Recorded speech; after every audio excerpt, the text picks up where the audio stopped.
नमस्कार भारत।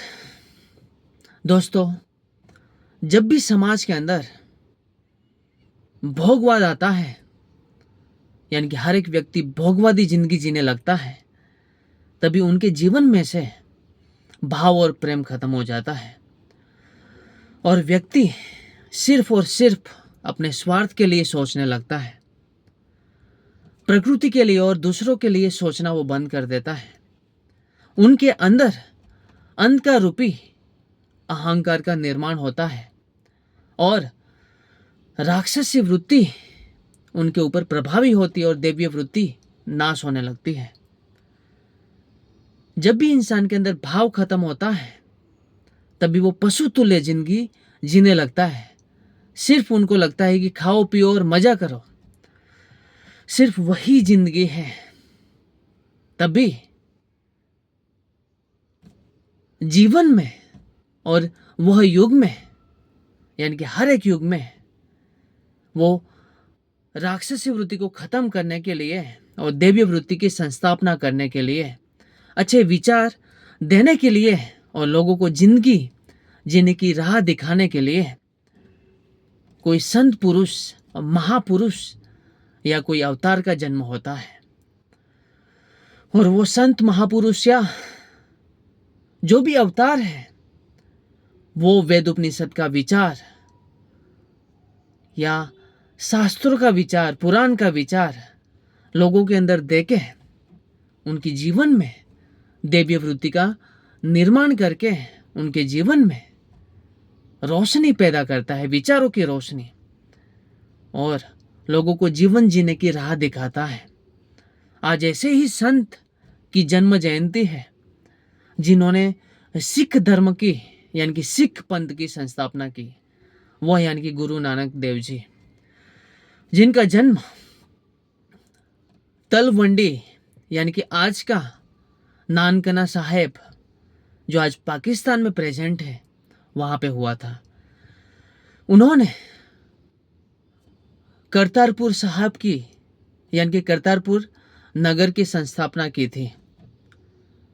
वो बचपन से ही भक्तिमय जीवन जीते थे। गुरु नानक साहब जब भी 12 साल के हुए, तभी उनके पिताजी यानी कि मेहता कालू जी, उनको कल्याण जी के नाम से भी लोग जानते हैं, और उनकी माता का नाम तृप्ता जी था। जब भी वो 12 साल के हुए, तभी उनके पिताजी ने सोचा कि बच्चा अभी बड़ा हो गया है, तो उनको बिजनेस या तो कोई ऐसा प्रोफेशन में जुड़ा जाए करके। तभी उनके पिताजी ने उनको 20 रुपये दिए, यानी कि वह टाइम पे 20 रुपये की कीमत बहुत ज़्यादा थी।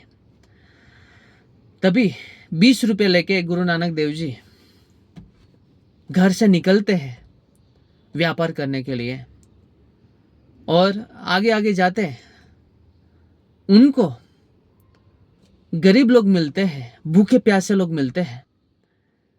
तभी जो 20 रुपये उनके पिताजी ने उनको दिया था, वो 20 रुपये वो लोगों की मदद करने के लिए, उनको खाना देने के लिए, उनके शरीर पे कंबल देने के लिए वो खर्च कर दिया। और उसके बाद वो घर पे वापस आते, तभी उनके पिताजी पूछते हैं गुरु नानक देव जी को कि आप व्यापार करके आए? तभी उनके पिताजी को जवाब देते हैं कि मैं सच्चा सौदा करके आया। सच्चा सौदा यानी कि क्या? जो भगवान को समर्पित है। वैसे ख्याल के, वैसे विचार के गुरु नानक देव जी थे, जो पहले से ही, बचपन से ही वो लोगों की सेवा में, लोगों को विचार देने में अपना जीवन व्यतीत करते थे, अपना समय व्यतीत करते थे। वो टाइम पे लोग भोगवादी हो गए थे, उनके अंदर से विचार खत्म हो गए थे। लोग आपस में एक विचार के नहीं रहते थे, एक विचार के समरस नहीं होते थे, और उनके अंदर से भगवान के विचार खत्म हो गए थे और पशु तुल्य जिंदगी जीने लगे थे। तभी गुरु नानक देव जी उनको अच्छे विचार देके उनके जीवन में रोशनी लाने का काम किया था।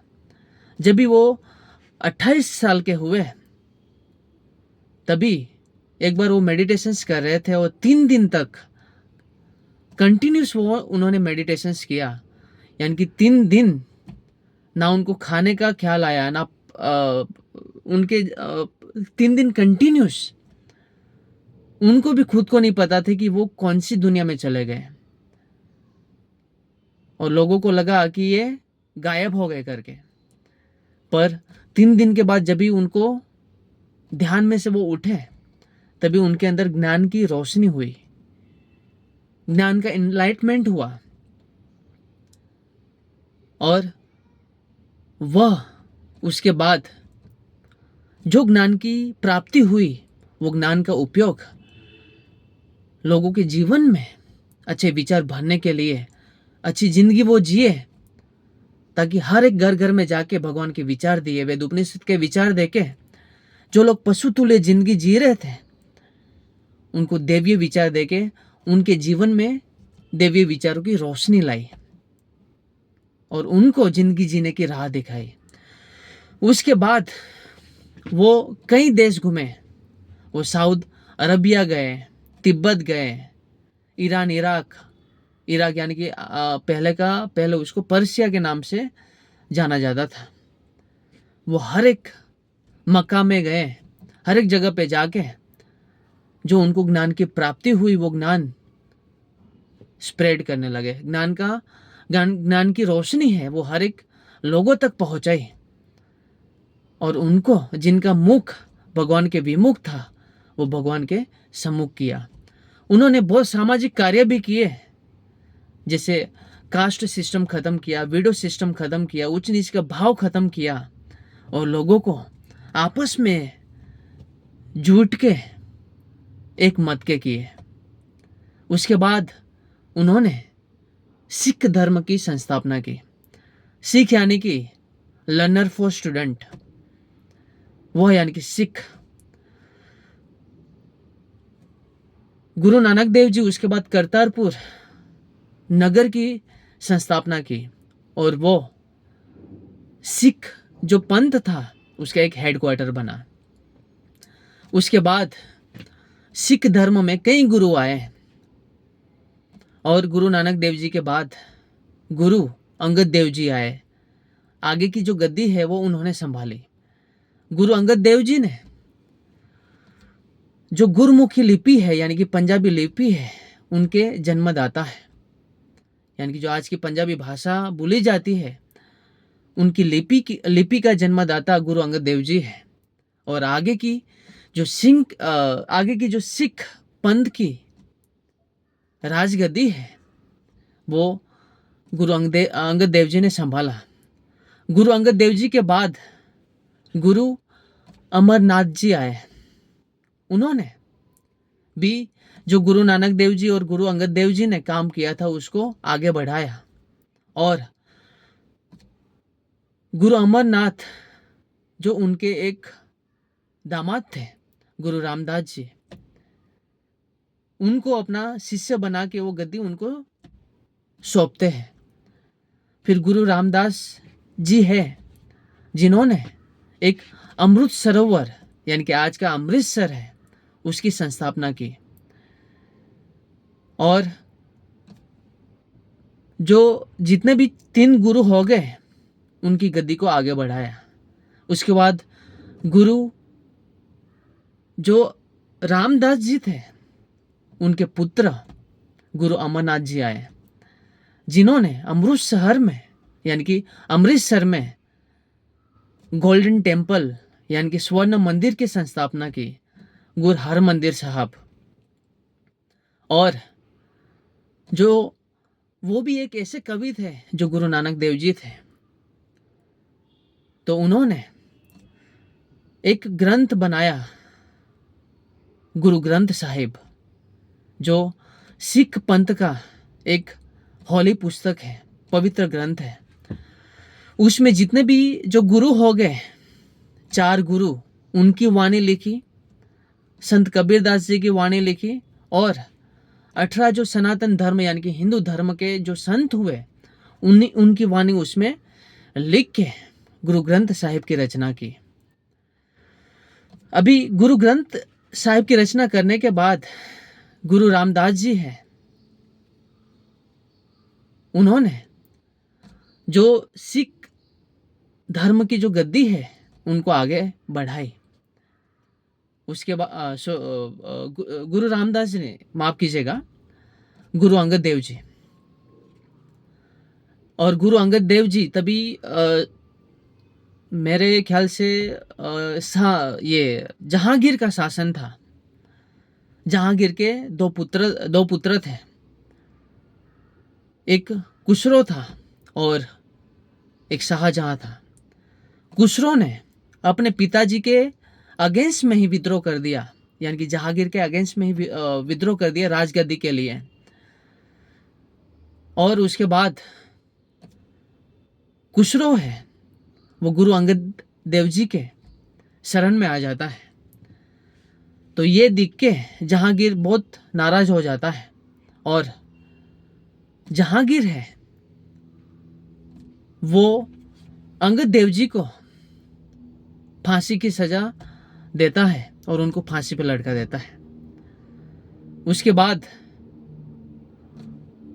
गुरु अंगद देव जी का पुत्र यानी कि गुरु हरगोविंद जी वो राजगद्दी संभालते हैं। अभी पिताजी को फांसी चढ़ाने के बाद उनके अंदर थोड़ा एक गुस्सा रहता है जहांगीर के प्रति। तो गुरु हरगोविंद जी वो एक सिख आर्मी की संस्थापना करते हैं और लोगों को शस्त्र के साथ शास्त्र का भी नॉलेज देते थे, शास्त्र के साथ शस्त्र का भी नॉलेज देते थे। और अपने वो कमान में 2 तलवारें रखते थे। और ये आर्मी की संस्थापना करने के बाद जहांगीर गुस्से हो जाता है और गुस्से होने के बाद उनको 6 साल की सजा सुनाता है, 6 साल कैद कर लेता है। उसके बाद 6 साल के बाद वापस वो जेल से रिहा होते हैं। रिहा होने के बाद वो वापस सिख धर्म को आगे बढ़ाता है और लोगों को प्रेरित करता है। और लोगों के ऊपर जो अत्याचार जहांगीर करता है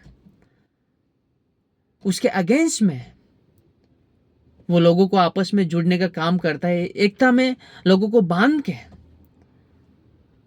अपनी आत्मरक्षा करने के लिए वो प्रेरित करता है और सिख धर्म की संस्थापना करते हैं। उसके बाद उनका और एक ग्रैंडसन यानी कि गुरु हर राय वो गद्दी संभालते हैं। गुरु हर राय के बाद गुरु हर किशन जो है वो गद्दी संभालते हैं। और गुरु हर किशन के बाद गुरु तेग बहादुर, जो उन्होंने अहम किरदार निभाया है सिख पंथ को आगे बढ़ाने के लिए, उनको हिंद की चादर के नाम से भी जाना जाता है। और गुरु तेग बहादुर जो सिख आर्मी को आगे बढ़ाता है और जो लोग सिख धर्म में जुड़े थे उनको प्रेरित करता है कि लोगों के ऊपर जो अत्याचार होते हैं तो अत्याचार रुकने के लिए उनको लोगों की सेवा करनी चाहिए, लोगों का सपोर्ट करना चाहिए। तभी गुरु तेग बहादुर जो है उनके पास कश्मीरी पंडित आता है और कश्मीरी पंडित कहता है कि हमारे ऊपर ये औरंगजेब अत्याचार करता है और जबरन हम लोगों को धर्म परिवर्तन करवाता है।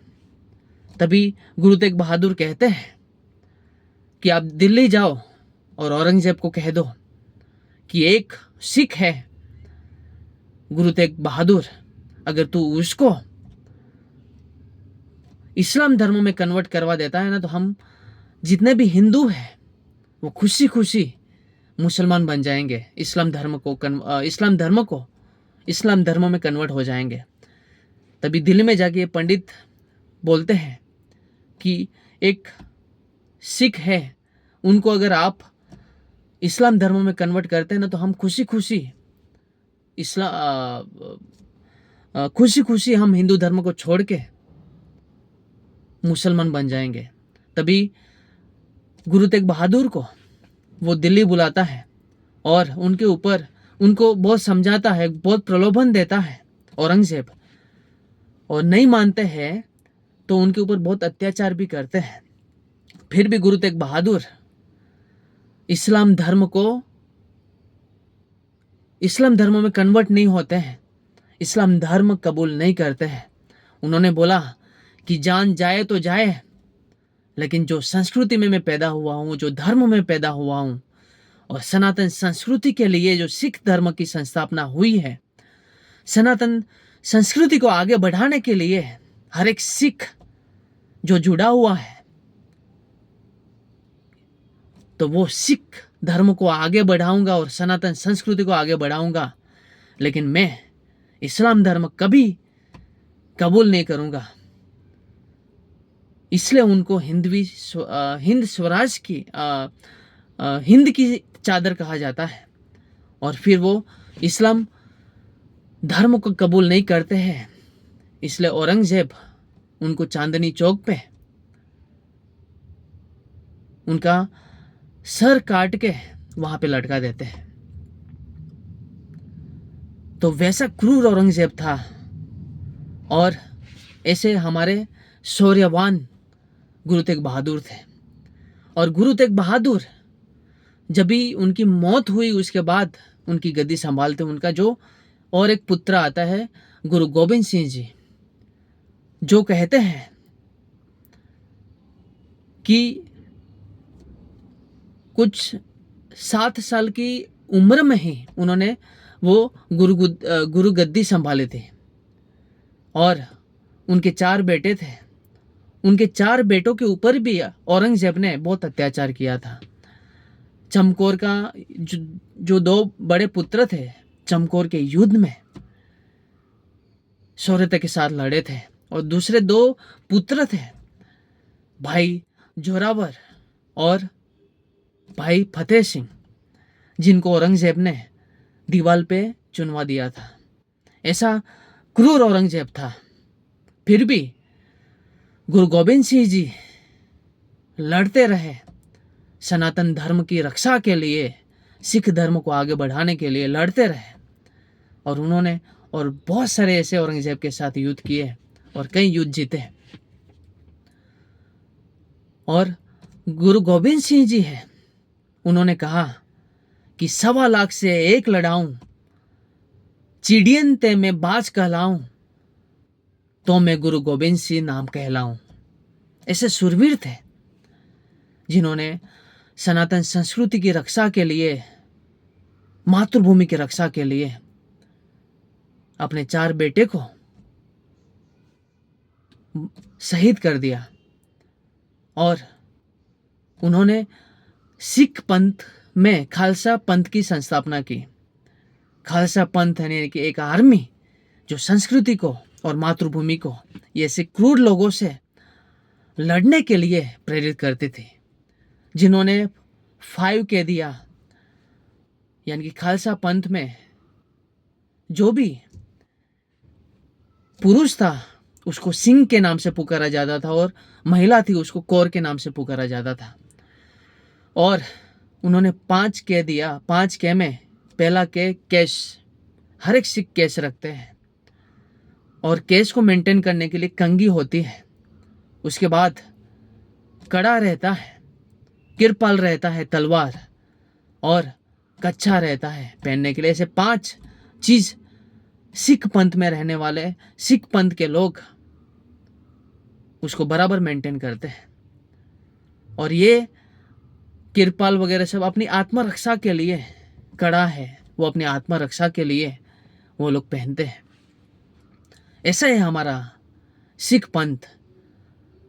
तो गुरु गोबिंद सिंह जी है जिन्होंने सिख पंथ की संस्थापना, जो भोगवादी समाज था उसके अंदर दैवीय विचार देने के लिए अहिंसा के साथ शुरू किया था। और गुरु गोविंद सिंह जी है, उन्होंने हिंसा के साथ शुरू किया था, क्योंकि अहिंसा से लोगों के अंदर विचार आता है।